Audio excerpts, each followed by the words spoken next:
Before she was the legendary Invisible Woman, she was Susan Storm, a young woman with a fierce heart, a brilliant mind, and a dream that stretched beyond the stars. Born in the bustling streets of Glenville, Long Island, Sue's life began under the care of loving parents, Franklin and Mary Storm. Her father was a respected physician, her mother, a nurturing and devoted presence. Yet the Storm household would soon be shaken by tragedy. When Sue was still a teenager, Mary died tragically in a car accident. Franklin, unable to cope with the grief and guilt, spiraled into alcoholism, leaving Sue to take on the role of caregiver for her younger brother, Johnny. This early burden of responsibility forged in Sue a strength far beyond her years, a quiet resilience hidden behind a gentle demeanor. In her teenage years, Sue met a young man who would change her destiny forever, Reed Richards. Reed was a brilliant, eccentric college student working on a project that aimed to explore the mysteries of outer space. Though their first meeting was brief, Sue was captivated by his mind and sense of purpose. Reed, in turn, saw in Sue not just beauty, but an unwavering spirit. Even as their lives drifted apart for a time, fate kept pulling them back together. By the time Sue was in her early 20s, she had moved to California to pursue acting and modeling, but her path would once again intertwine with Reed's when she learned of his latest project, an experimental spacecraft capable of faster-than-light travel, designed to study cosmic rays from deep space. With Reed at the helm, and with the assistance of his friend Ben Grimm as pilot, Sue volunteered to join the mission. Her reason was simple. She believed in Reed's dream, and in the potential to achieve something greater than themselves. But dreams often come with unforeseen consequences.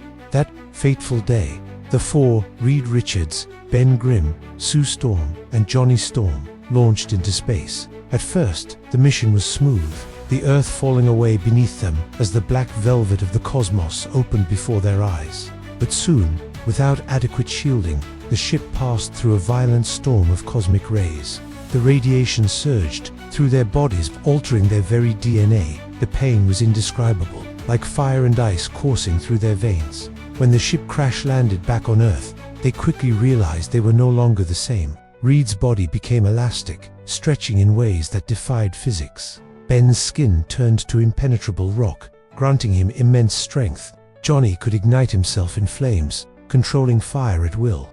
And Sue began to fade before their eyes. She could vanish entirely, her body bending light around her, as though she had never been there. At first, the ability terrified her, a power that could make her invisible to the world. But in time, she discovered it was far more than that. Her powers extended into creating invisible force fields, shaping barriers, and projecting them offensively with devastating impact. Together, they became the Fantastic Four, the world's first family of superheroes. Yet even in those early days, Sue's role was often misunderstood. Many saw her as the quiet one, the supportive figure in a team of louder personalities.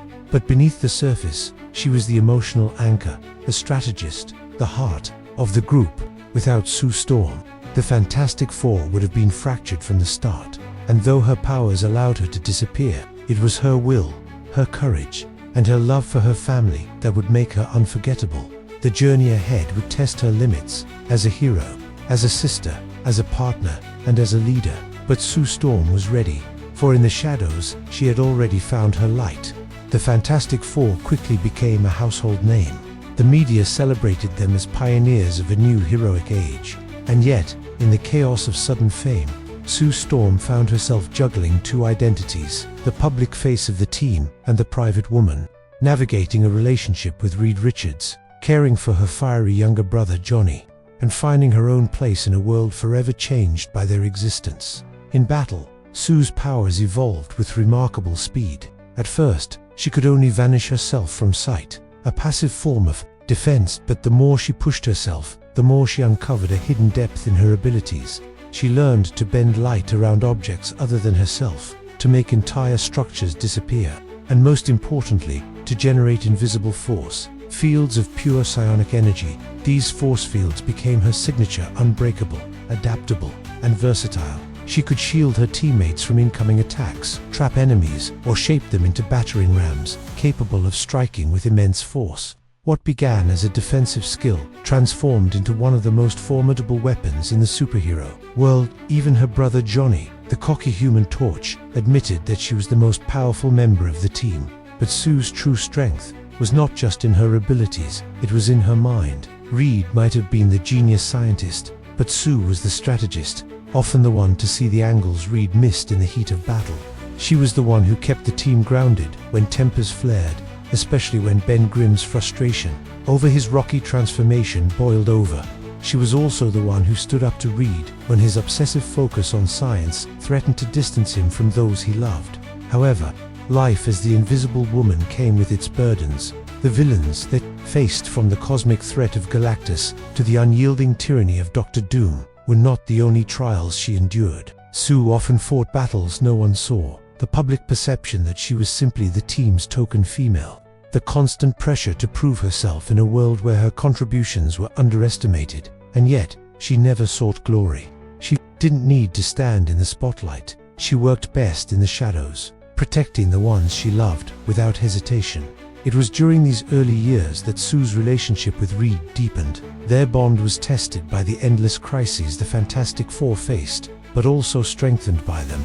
They became engaged, and soon after, married in what became one of the most publicized events in superhero history, a ceremony that even some supervillains attended under a truce. For Sue, it wasn't just about love. It was about building a foundation for the family she had always longed for since her mother's passing. That dream came true when she and Reed welcomed their first child, Franklin Richards. Franklin was no ordinary child. He possessed immeasurable, mutant abilities that even as an infant hinted at godlike power. Raising him became Sue's greatest responsibility and her most profound act of heroism. She was not just a mother protecting her son from cosmic forces. She was protecting the universe from what could happen if Franklin's powers were left unchecked. Balancing motherhood, heroism, and leadership was not easy. There were moments when Sue questioned her path, moments when the danger to her family felt unbearable. But every time she stepped onto the battlefield, she did so knowing that her presence made the difference between life and death, for her team and for countless innocents. For Sue Storm, invisibility was never about disappearing. It was about seeing the threats no one else could, creating shields no one else could hold, and carrying burdens no one else could bear. And the greatest storms of her life were still ahead. As the years passed, the threats grew larger, stranger, and more personal. Sue Storm's name was no longer whispered as the quiet member of the Fantastic Four. She had earned the respect and fear of allies and enemies alike. Yet power, in her world, always came at a price. One of the earliest trials to truly push her beyond her limits was the return of Namor, the submarine, the Atlantean monarch. Torn between hostility toward the surface world and his fascination with Sue, often stood at the crossroads between ally and adversary. His charm, intensity, and unwavering confidence created tensions, not just between him and Reed, but within Sue herself. Though she remained loyal to her husband, Namor's presence forced her to confront questions about love, duty, and the balance between personal desires and greater responsibility. The Fantastic Four's journeys took them to the negative zone, a hostile alternate dimension where the laws of reality itself seemed to twist. There, Sue faced creatures and phenomena that defied human understanding, but nothing compared to the threat of Annihilus, the insectoid warlord who sought to conquer all worlds. In the chaos of these battles, Sue's powers evolved again. She learned to shape her force fields into razor-sharp constructs, to suffocate enemies by cutting off their oxygen, and to create barriers strong enough to withstand the collapse of entire worlds. But Sue's role as a protector extended far beyond combat. She became the team's moral compass, guiding them through decisions that science or brute force alone could not solve. When Reed became dangerously consumed by his experiments, neglecting both his family and the dangers they faced, Sue was the one to confront him, even threatening to leave the team to protect their son. She refused to be a silent partner. In a life-and-death struggle, her voice was as powerful as her shields. And then came the tragedy of Valeria. During a mission, Sue became pregnant with their second child, but complications arose, complications that even Reed's genius could not solve. In desperation, Sue agreed to let Dr. Doom himself intervene. Against all odds, Doom saved both her and the child, but his help came at a cost. Valeria was born healthy, yet Doom bound her to him through a dark bargain, calling himself her godfather and vowing that one day she would serve him. For Sue, It was a wound that never fully healed, a reminder that even her victories could be laced with shadows. There were moments when Sue considered stepping away from the Fantastic Four, focusing solely on her family. But deep down, she knew she could not abandon the fight. The threats they faced were too great, and her presence too vital. She was not just a mother, wife, or teammate. She was a guardian of Earth and beyond. The most defining battles of her life came against Dr. Doom, the ruler of Latveria. With his unmatched intellect and ruthless ambition, was Reed's greatest enemy, but he was also Sue's. For Doom understood her importance to the team. He sought to break her will, to prove that even the Invisible Woman could be shattered. He failed every time. Sue's resilience was never more evident than when Galactus, the devourer of worlds, set his sights on Earth once again. While Reed worked to outthink the cosmic giant, it was Sue who stood between Galactus's herald and the destruction of millions, her force fields holding back power that could obliterate planets. That day, she proved what many already suspected. She was not just the heart of the Fantastic Four, she was its strongest shield, in every sense of the word. But Sue knew that even the strongest shields could crack, and in the years to come, she would face battles that threatened not only her life, but the very soul of the family she had fought so hard to protect. There came a time when the line between Sue Storm's personal life and her hero's life vanished entirely. The battles became more dangerous, the stakes more cosmic, and the enemies more cunning. For decades, she had been the glue holding the Fantastic Four together, the quiet strategist who kept the world from collapsing. But now, she would be called to lead in ways she had never imagined. When Reed Richards was lost in the time stream during a mission gone wrong, the Fantastic Four faced a crisis of leadership. Without hesitation, Sue stepped forward to guide the team. Her calm authority, her ability to inspire trust, and her relentless courage held them together. Under her command, they faced impossible threats, interdimensional invasions, Skrull conspiracies, and the rise of villains who sought to rewrite reality itself. Yet the weight of leadership was not without its cost. She had to make decisions that haunted her, sacrifices that could not be undone. There were times when she had to choose between saving the world and saving her family. And more than once, she walked away from victory carrying scars no one could see. Her relationship with Reed, though tested time and again, endured. They learned to see each other not just as partners in love, but as equals in war. Together, they raised Franklin and Valeria into young heroes in their own right, children who had inherited both the brilliance of their father and the indomitable spirit of their mother. Sue's greatest triumph was not any single battle, but the fact that she had built a family that could survive in a universe constantly on the brink of destruction. One of her most defining moments came during the Secret Wars. On a patchwork planet built by a godlike being, Sue faced realities in which the Fantastic Four never existed, worlds where she was powerless or where she had lost everything.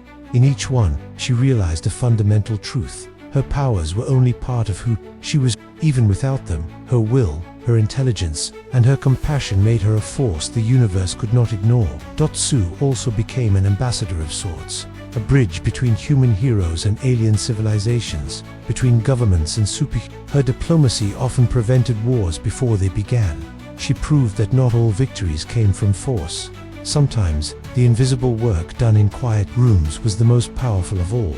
But perhaps the most telling measure of Sue Storm's legacy is how others speak of her. Reed calls her the true center of the Fantastic Four. Ben Grimm says, "She's the toughest of us, and don't let her tell you otherwise." Johnny, for all his bravado, admits that without his sister, he'd have burned out long ago. Even Dr. Doom, her greatest enemy, has acknowledged her strength, though always with grudging respect. In the end, Sue Storm is more than the Invisible Woman. She is the heart of Marvel's first family, the shield against which cosmic storms break, and the proof that true power often lies not in being seen, but in being unshakable when no one is looking.